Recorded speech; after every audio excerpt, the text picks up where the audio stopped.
Good morning, students.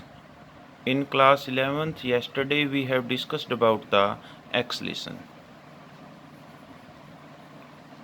Acceleration के बारे में स्टडी किया हमने, और जैसा कि हम 9th क्लास में पढ़ चुके हैं कि हमारे पास 3 इक्वेशन ऑफ मोशन है। v is equal to u plus a t, s is equal to u t plus half a t square and v square minus u square is equal to 2as।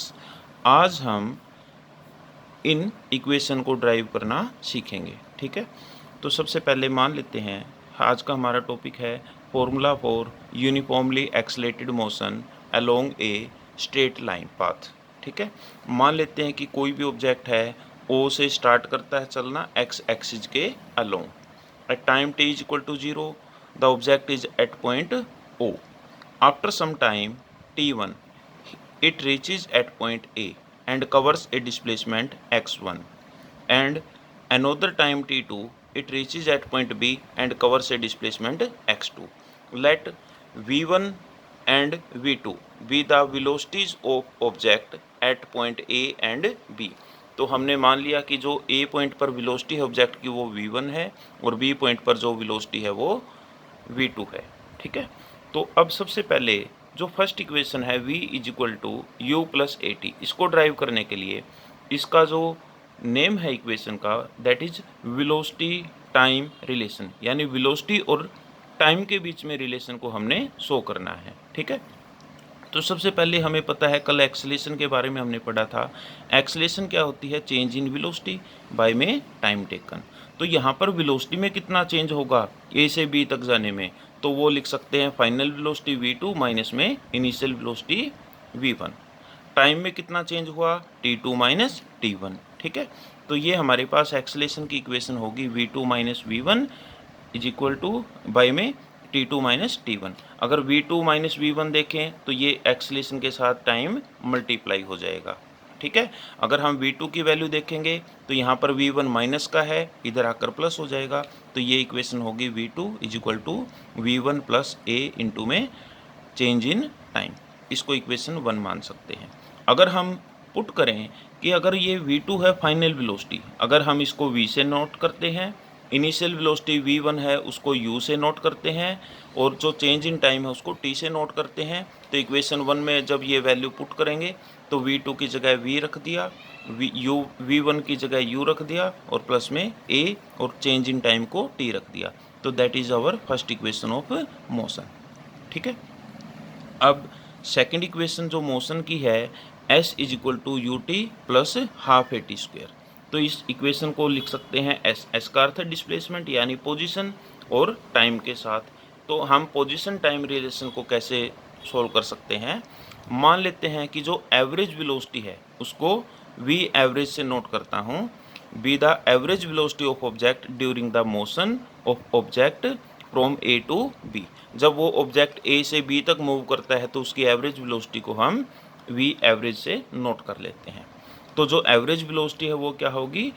Displacement bye में total time, total displacement by total time. तो displacement कितनी हुई ए से B तक x2 माइनस x1, और time में कितना चेंज हुआ t2 माइनस t1। तो हम इसको x2 माइनस x1 को क्या लिखेंगे? एवरेज वेलोसिटी इंटू में चेंज इन टाइम, ठीक है। अब एवरेज वेलोसिटी वो क्या होगी? इनिशियल वेलोसिटी प्लस में फाइनल वेलोसिटी, और बाय में दोनों का एवरेज ले लेंगे। तो यहाँ पर वैल्यू होगी v1 प्लस v2 बाय में 2, ठीक है। अब यहाँ पर इस इक्वेशन में x2 माइनस x1 रख दिया is equal to average velocity को हमने रख दिया v1 प्लस v2 बाई 2 और इंटू में t2 माइनस t1। इसको हम इक्वेशन नंबर 3 कंसीडर कर सकते हैं।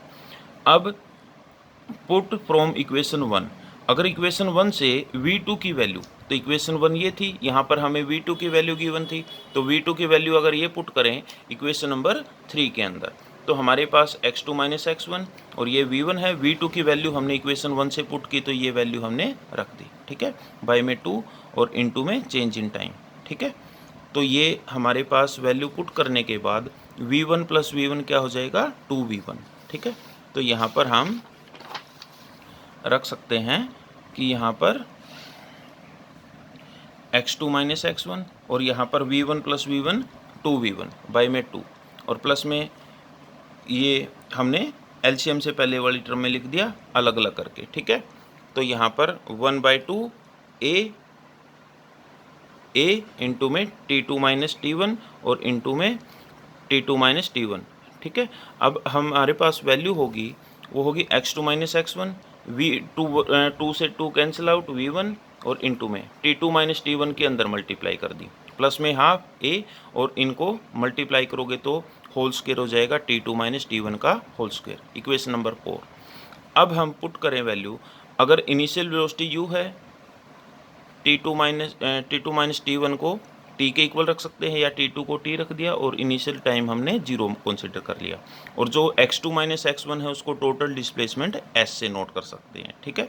तो अगर ये वैल्यू पुट करेंगे तो ये x2 माइनस x1 को s से नोट कर लिया, v1 की जगह u रख दिया, T2 माइनस T1 यानी चेंज इन टाइम को t रख दिया और प्लस में हाफ a और यहाँ पर t माइनस 0 का होल स्क्वायर।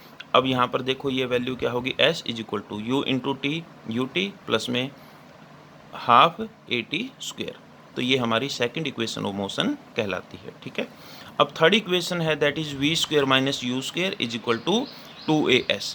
इसको कैसे ड्राइव करोगे, तो हमारे पास जो acceleration of object is given by, acceleration का फॉर्मूला हमने किया था, एक्सेलेरेशन क्या था, चेंज इन वेलोसिटी बाय में चेंज इन टाइम। अब यहाँ से टाइम को अगर देखें T2 माइनस T1 तो a को नीचे ले आएंगे, T2 माइनस T1 को ऊपर ले जाएंगे, तो ये इक्वेशन नंबर 6 कंसीडर कर सकते हैं। अगर हम इसको इक्वेशन नंबर 3, तो हमारी इक्वेशन नंबर 3 क्या थी, ये x2 माइनस x1 is equal to v1 plus v2 by 2 और इंटू में T2 माइनस T1। तो यहाँ पर T2 माइनस T1 की वैल्यू इक्वेशन 6 से इक्वेशन 3 में पुट करेंगे तो हमारे पास ये वैल्यू होगी, ठीक है। तो T2 माइनस T1 की वैल्यू हमने इक्वेशन 3 में ये पुट कर दी। अब इनको मल्टीप्लाई करेंगे 2 इंटू ए 2a और ऊपर a minus B into A plus B, तो क्या होगा a square minus B square, यानी v2 का स्क्वायर माइनस में v1 का स्क्वायर, ठीक है। अब यहाँ से देखो v2 का स्क्वायर माइनस v1 का स्क्वायर, ये उधर जाकर मल्टीप्लाई हो जाएगा। अगर फाइनल वेलोसिटी को हम v पुट कर दें, इनिशियल वेलोसिटी को u पुट कर दें 2a और x2 माइनस x1 को s पुट कर दें, तो हमारे पास थर्ड इक्वेशन ऑफ मोशन को लिख सकते हैं। Okay, I hope you understand all the topic, ठीक है। Thank you.